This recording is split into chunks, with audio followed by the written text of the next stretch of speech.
Joining me now on the Boardwalk Honda hotline to get into the news of the Panthers sale, as well as the values of NFL teams, as well as the legalization of sports betting. Alicia Jessop, you can follow her on Twitter at Ruling Sports. She is a sports law professor at Pepperdine, and glad to have her on the show today. Alicia, how you doing on this weekend? I'm great. Thanks, Josh. So I wanted to start with the evaluation of the Panthers that got sold for $2.2 billion, and I find it interesting because, you know, this is, according to Forbes, not even one of the top 20 value teams in the NFL, and yet it goes for $2.2 billion. What is that? Does that say more about the Panthers' value or just the value of football overall at this point? Yeah, that's a good question. It says more to me about the value of the NFL at this point, and I think it boils down to the economic theory of supply and demand. We have 32 NFL teams, so we have a low supply, and when you reach a certain level of wealth, you kind of run out of things to do with your money, and so the opportunity to own a professional sport franchise always looks really attractive.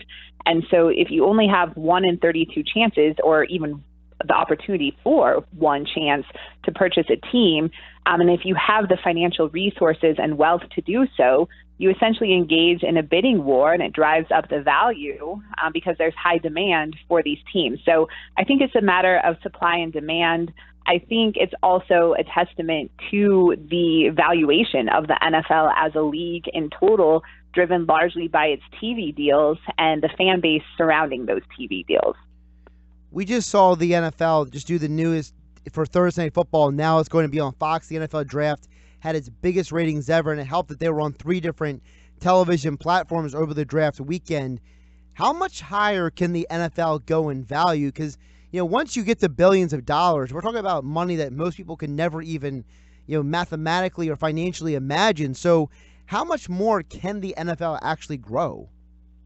Sure. So Roger Goodell has laid out a goal to generate $25 billion per year in the NFL. So if I was Roger Goodell and I was on the phone with you, I would tell you that the NFL has a long ways to go. And the Supreme Court's decision on sport gambling arguably will help not only the NFL, but other leagues in America generate greater revenue, because what these leagues are suffering from, we know that viewership in the NFL was down. I don't really believe that, speaking point of, viewership is down. What I think is down is cable subscriptions. And so if less people are subscribing to cable, that means more people turning on their TV, which means lower viewership across the board.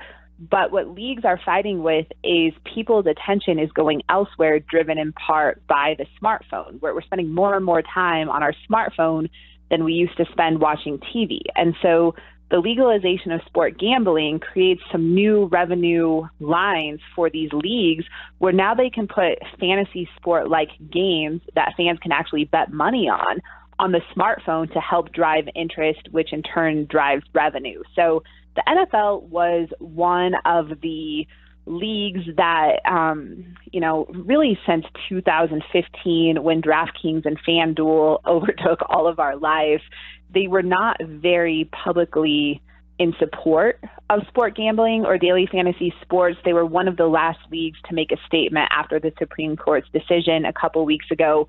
But in my opinion, the decision that the Supreme Court made creates a new road for the NFL to actually meet that $25 billion revenue goal that it has in place.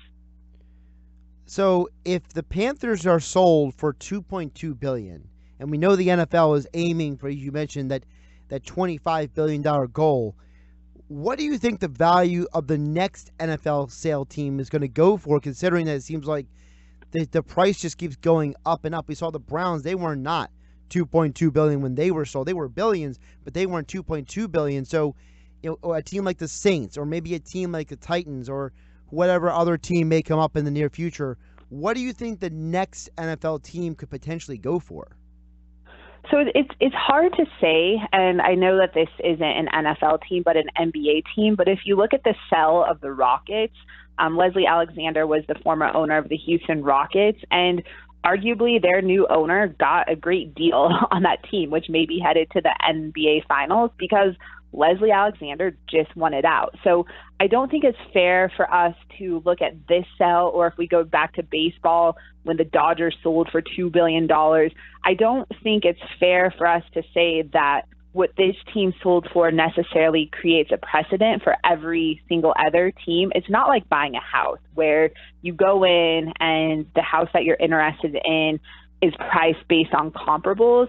Yeah, whoever is selling a professional sport franchise, comparables will come into the discussion, but there's so many other factors beyond that. One factor being, how fast does the owner want to get out? Is somebody offering me an all cash offer? I might be willing to take a haircut on the price if someone's coming to me with all cash, or if an ownership group has a really captivating story and I think that they can lead the team in the same way that I was leading the team. So this definitely sets a marker that future teams will fall under. And, I think it's interesting that you talk about the Saints, with Benson and the family issues there. That's definitely something that we might see come up in the near future. But I think for the foreseeable future, in pro sports, we're going to be looking at that $2 billion threshold. That was the threshold set by the Dodgers. That really shocked a lot of people a few years ago, that's where we were in professional sport team valuations. But again, I think there's a lot of factors that go into it. Those factors being how quickly the current owner wants to get out from under the team, and if someone can present an all-cash offer or not. Alicia, you mentioned the Rockets. We know the NBA, this is now the first year, according to Forbes, that every NBA team is worth $1 billion. And you look at the NBA, it was just several years ago that there were teams almost in the negative financially, and now every team is this profitable. With the NFL, the monster that it is the NBA really catching up to them? Yeah, and I told someone, I think a couple of weeks ago when the Supreme Court's decision came out, that I firmly believe that under the leadership of Adam Silver, if you and I are on the phone 10 to 15 years from now, the NBA is going to outpace the NFL in revenue generation. And I think a big reason for that is the generational shift that we're seeing in the United States. So if you look at what grows popularity in a sport, there are a variety of factors, but one important factor is the grassroots level of sport. So oftentimes people who play a certain sport like watching that sport. And we're seeing pretty significant increases in basketball participation in this country. And we're also seeing declines in football participation at the youth level in this country due to concerns over safety, health, welfare, and the concussion issue. So I think that's one factor. But then I think the bigger factor is just the leadership style of who's leading these leagues. And Adam Silver, from day one, February 1st, 2014, has been hugely bullish on pushing the NBA into new revenue streams that are driven largely by technology and globalization. And so what he's doing through that is he's opening up the possibilities for the NBA into new segments and sectors that the other leagues really aren't in yet. And so he's getting to the place that the other leagues are going to go in the next 5 to 10 years, but he's getting there a lot sooner. And because he's the first to market, the NBA is more able to fully exploit what's in front of them, and it's allowing them to create greater streams of revenue. So we could point to the NBA's globalization efforts, where they were really the first American league to market in places like China, India. Their social media footprints in those countries are huge. They were also the first to market with a really strong digital footprint here in the United States as well. And those things are critical as you're trying to capture this younger fan base, which isn't going to games and isn't turning on cable television. So you have to meet the fans where they are. In America, we're getting ready for a huge generational shift where the bulk of buying power in the next 10 years is going to be held by members of Generation Z. So those are people, Josh, even younger than you and I. And so smart marketers can't keep targeting our parents or even us. They need to move down the chain, and that's what the NBA is doing. Alicia Jessop's joining us now on the Boardwalk Honda Hotline here on 97.3 ESPN. Josh Hennig hanging out with you till 2 o'clock today. Alicia Jessop, sports law professor at Pepperdine. You can follow her on Twitter at Ruling Sports. Alicia, you mentioned the growth of the NBA. We're touching about on that. What about the TV money for the NBA? Because we know that ESPN, they just signed that $1.5 billion deal with the UFC. So NBC was in on that bid. Fox was in on that bid. Fox just spent a bunch of money on WWE. There's a lot of rumors out there that NBC is going to chase after the NBA and try to even set a record deal to bring the NBA back to NBC network. So what kind of TV deal can we expect the NBA to get? And if that can something that can eclipse their last TV deals, is it something where you mentioned the global influence of basketball?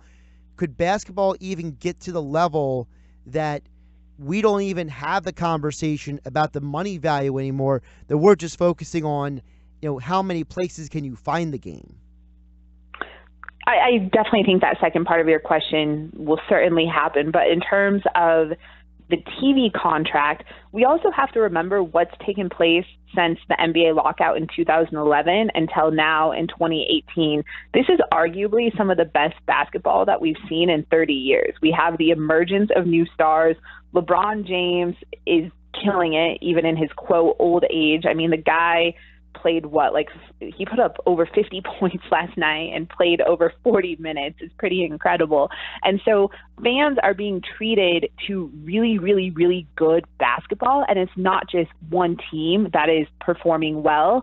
And so what that does is it draws more eyes to view the games, which increases the value of a TV contract. So absolutely, we are going to see the NBA make not a small fortune, make an absolute fortune from its next television contract. There is going to be wide bidding rights, wide competition to access that deal. It will be a multi-billion-dollar deal without a doubt. I don't think the globalization factor plays so much into the American TV contract, because what the networks that will be negotiating that contract care about are eyes in the United States, and TV contracts are valued in part by the eyeballs on the TV from major media markets. And so if we look at the teams that are performing really highly in the NBA right now, if I'm someone in the NBA offices in New York, I love this success of this Warriors franchise over the last 3+ years, because they are located in one of the biggest media markets in the U.S. And so simply because of that, I'm able to pull more and more eyes from the very important California market to my product. So there's a lot of things at play here. It's really fascinating seeing where the NBA has come. You alluded to this earlier in the segment, where it's come from 2011, when during the lockout, teams were saying, we're losing money, we can't give players more. And what I think will be possibly the most interesting thing to come from all of this is what happens in the next round of collective bargaining. There's relative labor peace between the PA and the NBA right now. They opted out of the CBA. They were able to renegotiate the deal very smoothly without either a strike or a lockout. I don't think that happens when the CBA fully expires, because the players are smart enough to see how much money is coming in, and my gut tells me they're going to want a bigger percentage than what they're currently earning. Let's switch back over to the sports gambling. We touched on it a little bit earlier when we were talking about the DraftKings and the FanDuel and such. With the Supreme Court ruling, this is going to open a whole new revenue source in the sports world. What do you think the short and long-term picture is for sports betting now that in many ways the clamps have been taken off of it? We know here in New Jersey, for example, there's a bunch of different locations, Monmouth Park, the casinos in Atlantic City. They're chomping at the bit to get started as soon as possible. What do you think the short and long-term growth is going to be for the kind of money we could see in sports gambling now being more than just Las Vegas? Yeah, so I think the short term is individual states need to, through their legislatures, decide if sport gambling is appropriate within their borders. I think over the next 5 years, that's a question that all 50 states will consider, because states are still recovering in part from the economic recession. So any chance you have to create more revenue for your state, you at least need to consider it. So we're going to see individual states considering whether or not to legalize it and determining, should they legalize it, what the appropriate regulatory system looks like for that. But in the meantime, on the longer scheme of things, we are going to see leagues creating marketing systems and organizational structures to determine how to best position their respective sport in this new space and this new world where sport gambling will likely be widely legal in the United States. So I think when all is said and done in the United States, sport gambling will exist largely in the digital space. I don't see us having to necessarily go to a casino to place a bet, but I see certain safeguards and mechanisms being put in place to allow fans in states where it's legalized to be able to place a bet through their smartphone or to play unique one-of-a-kind games on their smartphone, which, to go kind of full circle from what we're talking about, addresses the issue of the generational shift that we're about ready to see here, where more and more Americans play a game or watch on television, but they just want to live on that smartphone experience. You mentioned the next generation, the digital. To me, some of what makes the sports gambling such a unique financial venture is because if you can get it to the point where you can get going to a game to be more than just the game itself. You mentioned the sports betting digitally. Organizations, teams, and sports could set up, parts of the stadium or the arena where it almost is like a mini sports bar, sports book for people. It kind of becomes like an event to go to for younger people. We know that that's kind of like the mode that the world is going in now. Is it not that people are going to events more so than actual games inside said arena? 100%. If you go to soccer matches in Europe, that's a model that already exists in some places. So I could definitely see American leagues replicating that. And yeah, you're 100% right. And this day and age, fans in America go to the game for the experience, not necessarily the sport itself. So anytime a league or a team has an opportunity to create a more engaging experience for the fan, that's going to help them increase the revenue that they bring in from that respective fan. So there's data out there that shows how fantasy football, so season-long contest and then daily fantasy contest, how just the iterations of fantasy football that have existed for the last 20 years have led to increased fandom, increased viewership, and both of those things result in increased revenue for the respective leagues. So I understand the commissioners, they can't come full out and be like, yay, this is an absolute win, because there are some ethical and moral issues involved in gambling. And so you have to toe the line really tightly, because we know, we've heard stories of problem and addict gambling. We know that gambling is not always run by the most honest of people. There's issues of racketeering involved in gambling sometimes. So it's understandable why not every commissioner is out there saying, yay, this is the greatest decision ever. But behind closed doors, they realize that this is a huge revenue-making opportunity.